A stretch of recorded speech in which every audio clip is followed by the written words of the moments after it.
I'm titling this lecture that literacy is a social activity and can best be described in terms of literacy practices which people draw upon in literacy events.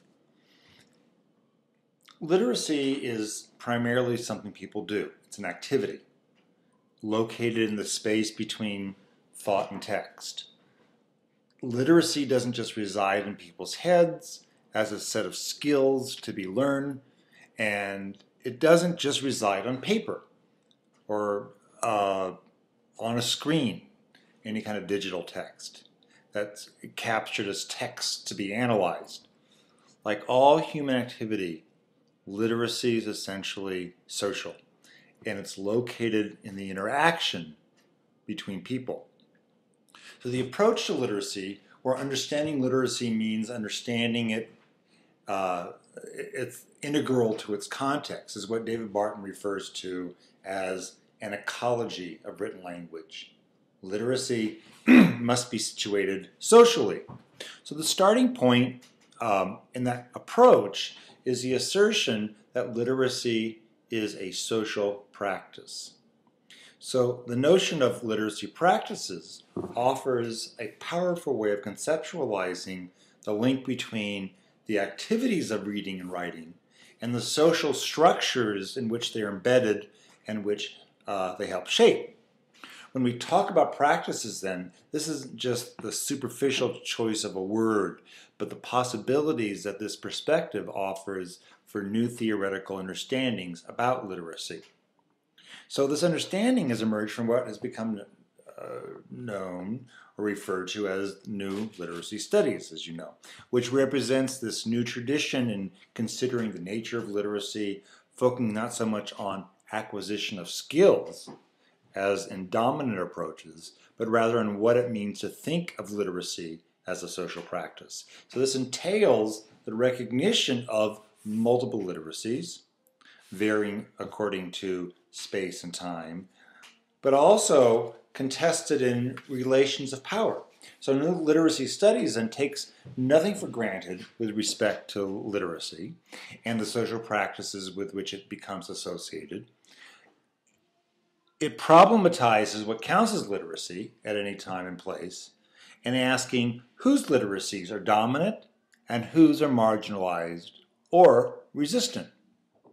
So to address these issues ethnographically, literacy researchers have constructed a conceptual apparatus that both coins some new terms and gives new meanings to some old ones. So for anthropologists and qualitative researchers, for instance, we begin with the notion of multiple literacies. Again, we begin with that notion, and which makes a distinction between autonomous and ideological models of literacy, and develops a distinction between literacy events and literacy practices. The standard view in many fields, from schooling to development programs in what are considered third world countries, works from the assumption that literacy in itself, autonomously, will have effects on other social and cognitive practices. So introducing literacy to poor, illiterate people, villages, urban youth will have the effect of enhancing their cognitive skills. In theory, improving their economic prospects, making them better citizens, regardless of the social and economic conditions that accounted for their illiteracy in the first place. And as I've discussed in previous lectures, Brian Street refers to this as an autonomous model of literacy. So that model, Street and I and others argue, disguises the cultural and ideological assumptions that underpin it so that it can be presented as though they're neutral and universal, and that literacy as such will have these benign effects. So research in new literacy studies challenges that view and suggests that in practice, literacy varies from one context to another and from one culture to another, and so therefore, so do the effects of the different literacies in different conditions. The autonomous model approach is simply imposes Western conceptions of literacy onto other cultures, or within a country, those of one class or cultural groups onto another, as you've discovered in Ways with Words. The alternative ideological model of literacy offers a more culturally sensitive view of literacy practices as they vary from one context to another. So the model starts from different premises than the autonomous model. It posits instead that literacy is a social practice. It's not simply a technological or a neutral skill. That it's always embedded in socially constructed epistemological principles. It's about knowledge. The ways in which people address reading and writing are themselves rooted in conceptions of knowledge, identity, and being. It's always embedded in social practices, such as those in a particular job market or a particular educational context. And the effects of learning that particular literacy will be dependent on those particular contexts. Literacy, in that sense, is always contested, both its meaning and its practices. Hence, particular versions of it are always ideological. They're always rooted in a particular worldview and in a desire for that view of literacy to dominate and to marginalize others. The argument about social literacy suggests that engaging with literacy is always a social act, even at the onset. The ways in which teachers or facilitators and their students interact is already a social practice that affects the nature of the literacy being learned and the ideas about literacy held by the participants, especially the new learners and their position in relationship to power. Imagine when you sit down with a child to read at school, or even a high school student to read, imagine already what principles are enacted in terms of what we believe books to be, their good, their value, we should care about them, and so forth. Again, these are principles held at the outset. How we should sit, how we should talk, how in relationship to books, how we share feelings and so forth. Again, these are nothing is neutral here.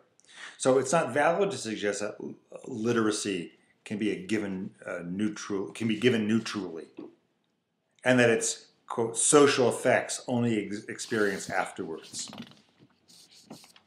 So we come to these two terms, literacy practices and literacy events. So the first basic unit of analysis is that of an event. There are all sorts of occasions in everyday life where literacy has a role. Usually there's a written text or text central to the activity, and there may be talk around it. And we refer to these as literacy events. Talking in terms of literacy events is necessary to describe how literacy is actually used in people's everyday lives. Events are observable. You can take a photograph of them. An obvious example of a literacy event is when an adult reads a story to a child at night. Now, it's an interesting literacy event in that it's often a regular event with repeated patterns of interaction. The term is broader than this, though, and includes any activity which involves the written word.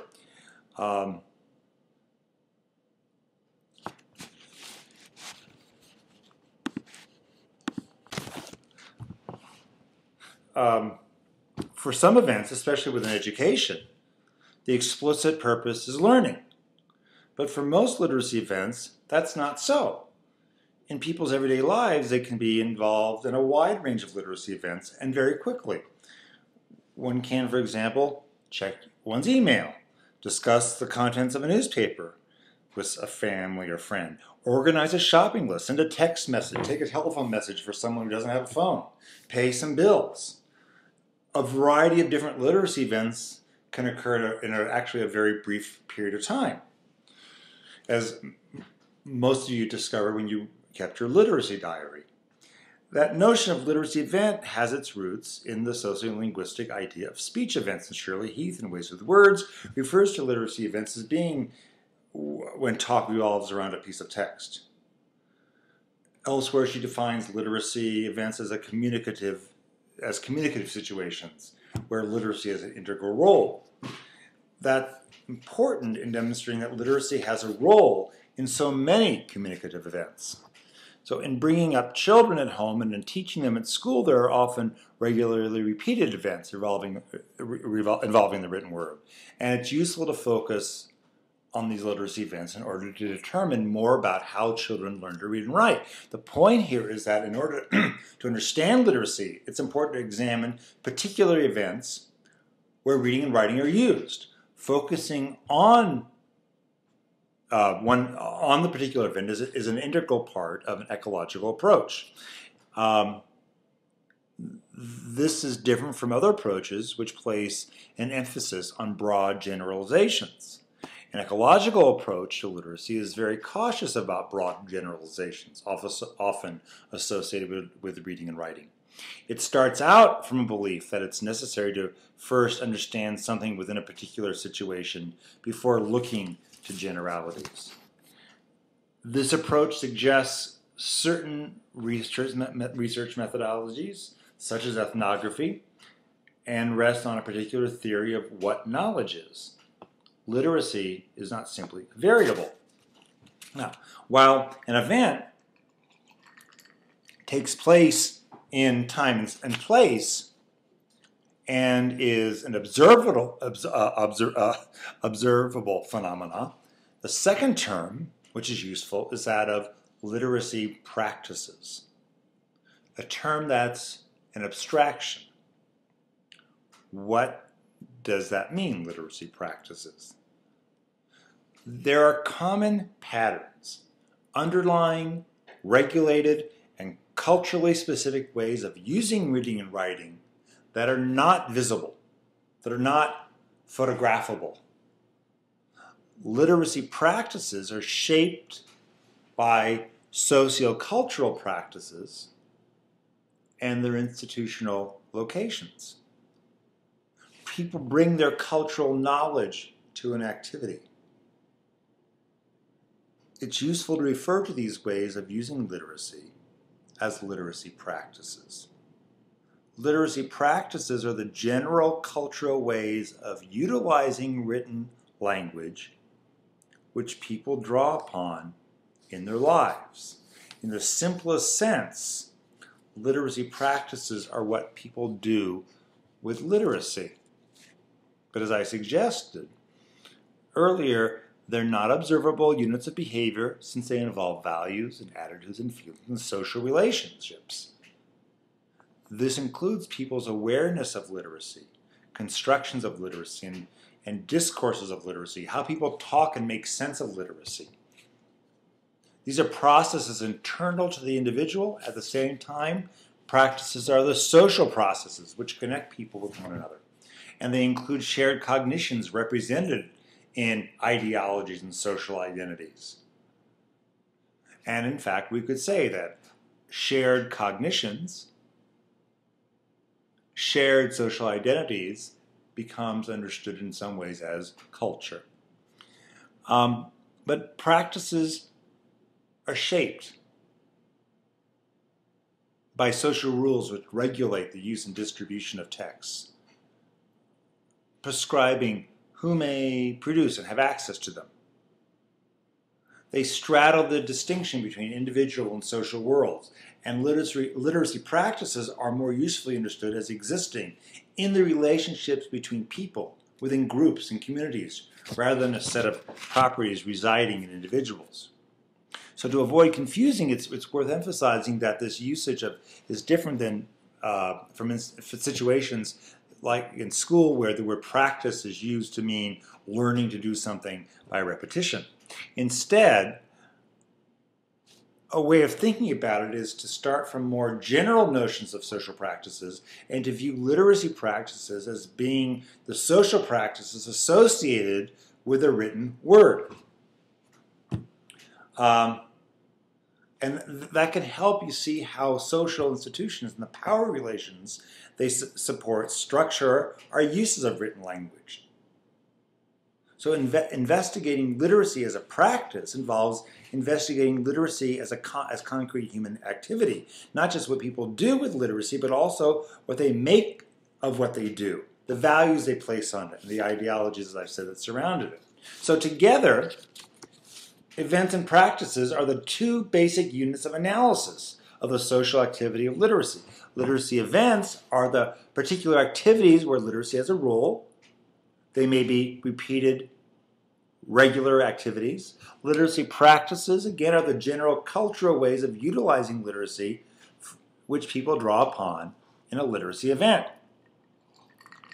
For example, let's say I, Steve, a male, go to cost cutters to get my hair cut. And while I'm waiting there, decide to buy a bottle of shampoo. So I go to the shelves. In order to determine what type of shampoo to buy, I examine the various bottles and read the information on the bottles. So the event, what you could photograph, is my examination of the shampoo bottles. That's pretty straightforward and simple. But of course, it's really not that simple. I want to get now to the practices, to the literacy practices. So if you're trying to get at the literacy practices yourself, trying to find out what they were, you just couldn't observe what I was doing and understand it. You'd probably have to interview me. And in that interview, you'd probably find out a lot of useful information that would help you understand the practice. First of all, you'd find out that since I have dry hair, I'm looking for a shampoo for men with dry hair. But also, I'm looking for a shampoo that may be marked for men. You also might find out that I'm cutting off a lot of my hair, so while I care about finding a shampoo for men with dry hair, the quality of the shampoo may not be all that important. And now, and if I, for example, and this isn't true, but not any of this, if my hair were thinning, so maybe I'm looking for, so maybe part of the reason I'm shaving my head is because it is thinning. So maybe I'm looking for a cheap shampoo that deals with hair that's both dry and for thinning hair. So even after I've looked at many bottles, I'm not really sure what one to buy, so I ask the woman who cuts my hair for her advice. So the literacy event, right, of me looking at the shampoo gives concrete evidence of the underlying literacy practice, buying shampoo.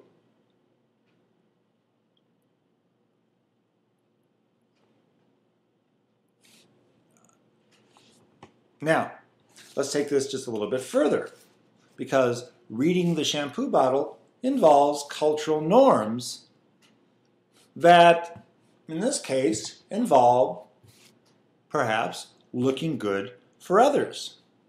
So if I value and feel that my hair should look good for others, then how I look, or at least how my hair looks, makes me a part of a larger social group, which are socially and culturally formed ways of talking and acting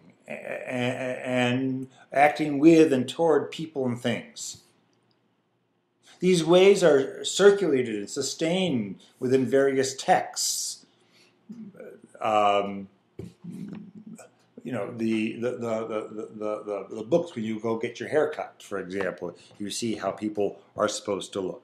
Other sorts of images we see in magazines, on television, various social practices, institutions, as well as moment-to-moment interactions. Someone says to me, "Hey, I like the way your hair looks," or "I don't like the way your hair looks." So in turn, the kind of group, in many ways, that I'm a part of, and Jin Ji talks about this as a discourse with a capital D, that involves talk with these ways of acting and being towards others. These groups cause certain perspectives and states of affairs to come to be seen, to be taken as normal and natural, like what more or less normal hair should look like for a person my age. And others just seem to be taken as deviant or marginal. What counts as a normal, or rather, a deviant-looking type of hairstyle. But in the case, we could talk about this in terms of a variety of things. Just what a normal student should behave like, or what a deviant student would look like. So obviously I'm using hair, but we could generalize this to a lot of areas. Now, when I'm doing that seemingly simple act then of reading the shampoo bottle, that literacy event, it's not so simple at all. I'm reading, and I'm understanding in this context of this discourse. People enact literacy events, as I do at cost cutters, within a particular discourse. It could be a home discourse, a school discourse, a leisurely discourse, a work discourse, or a hairstyling discourse. But remember, I'm not talking just about a location. It's not just about cost cutters. The texts involved in any literacy event vary depending on the discourse within which they're taken up. My literacy event of reading the shampoo bottle was part of a discourse which clearly involved identity. So, in terms of school, teaching kids, quote, to read, or to become better readers, doesn't simply mean to decode words, or even to comprehend better, develop vocabulary. Yes, we could photograph a kid reading a book. That's the event. We could photograph a kid doing some kind of comprehension activity. That's the event. But what's the practice? You'd have to find out from that kid how or she connects to that event to understand the practice. And the truth is that for many kids, they're disconnected from the event. Me at Cost Cutters, I have a vested interest in participating within the discourse of men who buy shampoo bottles. The student may not be invested at all in the various literacy events that occur in a day at school. And I would probably argue for the most part they're not, even though they appear to be. I should mention, as an unimportant point, is that if I'm getting my hair cut at Cost Cutters and buying a shampoo from that establishment, as I actually do, I'm part of a discourse of men who sort of care about their hair, but not that much. Because for men who really care about their hair, they go to more expensive salons. And then you get into a slightly different discourse because you just can't walk in, you need an appointment, so forth, right? It's a whole different identity entirely.